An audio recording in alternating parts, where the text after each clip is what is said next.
Hello, আসসালামু আলাইকুম viewer, সবাই কেমন আছেন? আশা করি সবাই ভালো আছেন। গাইস, আজকে চলে এসেছি মিরপুর ইসিবি চত্বর। ইসিবি চত্বর থেকে এখন যাচ্ছি হচ্ছে এয়ারপোর্টের দিকে। এখন সেই ইসিবি চত্বর থেকে সোজা হচ্ছে আমি ফ্লাইওভারে উঠে যাব। আপনারা দেখতে পাচ্ছেন দিনটি বেশ রৌদ্রোজ্জ্বলময় এবং খুবই ভালো লাগছে আবহাওয়াটা। কারণ হালকা শীতের সাথে যখন এরকম রৌদ্র উজ্জ্বল আবহাওয়া থাকে তখন কিন্তু আসলে বিষয়টা জমে ক্ষীর হয়ে যায়, ব্যাপারটা কিন্তু অন্যরকম।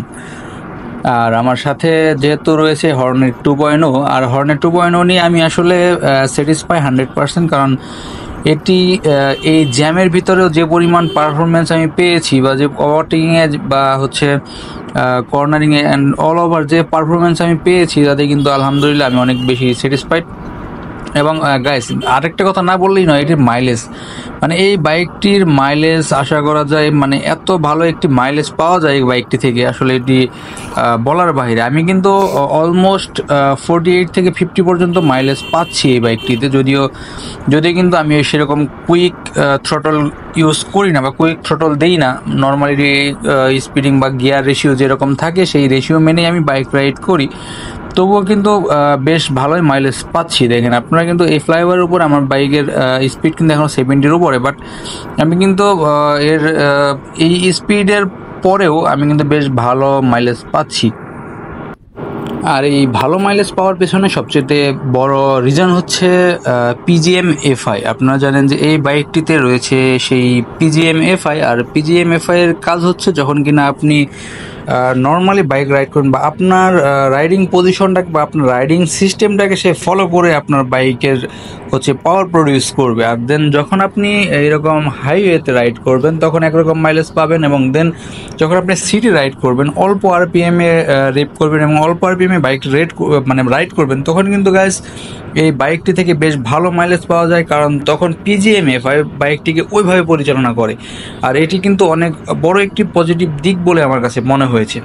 আর এই বাইকটির সাসপেনশন একটু হার্ড ছিল যখন আমি প্রথম কিনি, তখন অনেকেই বলেছে সাসপেনশন হার্ড, বাট আমিও পেয়েছি সাসপেনশন হার্ড। বাট যখন কিনা আপনার ফার্স্ট সার্ভিস এবং সেকেন্ড সার্ভিস শেষ হয়ে যায়, তারপর কিন্তু বাইকটি সুপার স্মুথ হয়ে যায়। মানে আমার কাছে যখন 3500 বা 4000 কিলো কাছাকাছি চলে গিয়েছে, তখন কিন্তু বাইকটি সুপার স্মুথ আমার কাছে মনে হয়েছে। এবং এর সাসপেনশন এত সুন্দরভাবে কাজ করে, বা হচ্ছে সব সব মানে রাস্তার ঝাঁকিগুলোকে এত সুন্দরভাবে অ্যাবজর্ব করে, এটা কিন্তু আসলে প্রশংসনীয় আমার কাছে মনে হয়েছে।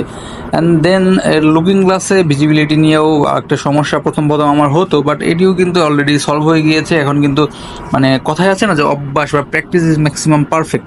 আমি যখন প্রথম বাইক রাইড করি এক্সপ্লেট থেকে, যখন এই বাইকটিতে শিফট হই, তখন কিন্তু একটু আনইজি লাগতো, বাট এখন কিন্তু এটি আসলে অভ্যস্ত হয়ে গিয়েছে। আর গাইস, ঢাকার ভিতরে এখন বর্তমানে যে রাস্তাটিতে আসি, এই রাস্তাটি আসলে অনেক বেশি ভালো লাগে। একটা সময় আমি যখন মিরপুরে থাকতাম, তখন কিন্তু প্রায়শই অলওয়েজ কিন্তু এই রাস্তাটি আমি ইউজ করতাম। যখন এই রাস্তাটি ইউজ করতাম গাইস, এই রাস্তাটি কিন্তু যেমন রয়েছে সৌন্দর্য, তেমনই কিন্তু ভয়ঙ্কর।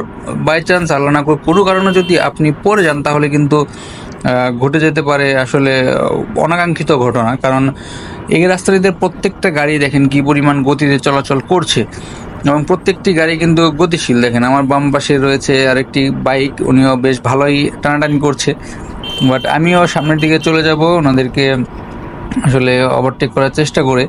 অ্যান্ড দেন খুব দ্রুত চলে এসেছি নিকুঞ্জতে, এবং নিকুঞ্জ এই এরিয়াটিতে আসলে বাইক রাইড করে অন্যরকম একটি মজা। যদিও সামনে কিছুটা জ্যাম পড়বে, কারণ নিকুঞ্জ এই জায়গাটিতে কিন্তু নিকুঞ্জ বা খিলক্ষেত্র ওই পাশে এবং নিকুঞ্জ হচ্ছে এই পাশে, দুইটির পাশেই কিন্তু আসলে এই কিছুটা ট্রাফিক লক্ষ্য করা যায়। যখন কিনা আপনি ক্রস করবেন তখন বেশ ভালোভাবে লক্ষ্য করতে পারবেন। এর একমাত্র কারণ হচ্ছে এখানে যে পাবলিক ট্রান্সপোর্ট বা বাস রয়েছে, এগুলো হচ্ছে ধীরগতি, যখন বামে চাপে বা হচ্ছে বামে ওনারা দাঁড়িয়ে থাকে, এই কারণে কিন্তু কিছুটা যানজটের সৃষ্টি হয়। সো গাইস, যেটি বলতেছিলাম, পিজিএমএফআই কিভাবে কাজ করে। পিজিএমএফআই হচ্ছে, আমি যেটা বলতেছিলাম, যে আপনি যখন থ্রটল রেসপন্সটা হালকা করে করবেন বা হচ্ছে গিয়ার রেশিও মেনে নর্মালি ফর্মাল রাইড করবেন, তখন কিন্তু আপনার বাইকটি ফুয়েল বার্ন কম করবে এবং আপনাকে ওইভাবেই আউটপুট দেবে। এবং যখন কিনা আপনি বাইকটিকে আসলে অনেক বেশি রেপ করবেন এবং অনেক বেশি স্পিডে চালানোর চেষ্টা করবেন, তখন কিন্তু সেই আপনার ফুয়েলটাকে ওইভাবে বার্ন করবে, বা হচ্ছে আপনার ফুয়েল ট্যাঙ্ক থেকে আপনার এফআই এফআই ফুয়েল ইঞ্জেকশন পর্যন্ত যেভাবে পাম্প করার কথা সেভাবে পাম্প করবে, যার কারণে কিন্তু আপনি আউটপুটটা বেশ হচ্ছে ভালো পাবেন। কারণ আপনারা জানেন এটি আসলে আপনি এই বাইকটা যখন রাইড করবেন, যখন আপনি 2-1 মিনিট ফর্মাল রাইড করবেন তখন একরকম ফিডব্যাক পাবেন, আবার যখন আপনি একটু রাফ রাইড করবেন, বেশ কয়েকবার অ্যাক্সেলারেশন করবেন, তখন কিন্তু আরেক রকম একটি ফিডব্যাক পাবেন। কাজে স্পোর্টি একটি ফিডব্যাকও আপনি পাবেন আমি আশা করি। কারণ আমি যেহেতু এই বাইকটি বেশ অনেকদিন যাবতই বাইক রাইড করছি, তো এইসব দিকে সব কিছু বিবেচনা করে আসলে আমার কাছে বেশ ভালোই লেগেছে। আর এই মহাসড়কে আসলে যদি প্রত্যেকটি বাইক এফআই হয় তাহলে কিন্তু ফুয়েল এফিসিয়েন্সিটাও কমে আসবে এবং হচ্ছে বাইক চালিয়েও কিন্তু অনেক মজা পাবেন আপনারা।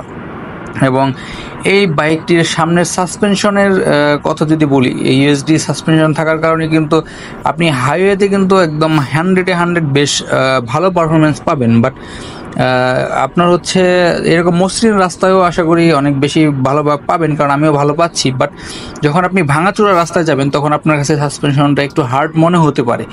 এটি আসলে সবার ক্ষেত্রে এক নাও হতে পারে, বাট একটু হার্ড মনে হতে পারে আমার ধারণা। কারণ আমি প্রথম দিকে যেরকম আমি যখন একটু ভাঙাচোরা রাস্তায় রাইড করতাম তখন আমার কাছে একটু হার্ড মনে হতো, বাট এখন কিন্তু সুপার সফট বা সুপার কমফোর্টেবল হয়ে গিয়েছে।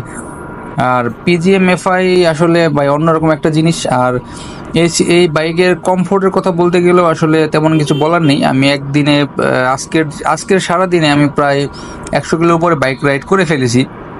আর এই জার্নিতে আসলে আমার কাছে অন্যরকম কোনো প্রবলেম, কোনো সম্মুখীন ব্যাক পেন বা অন্য কোনো কিছুর সম্মুখীন হতে হয়নি।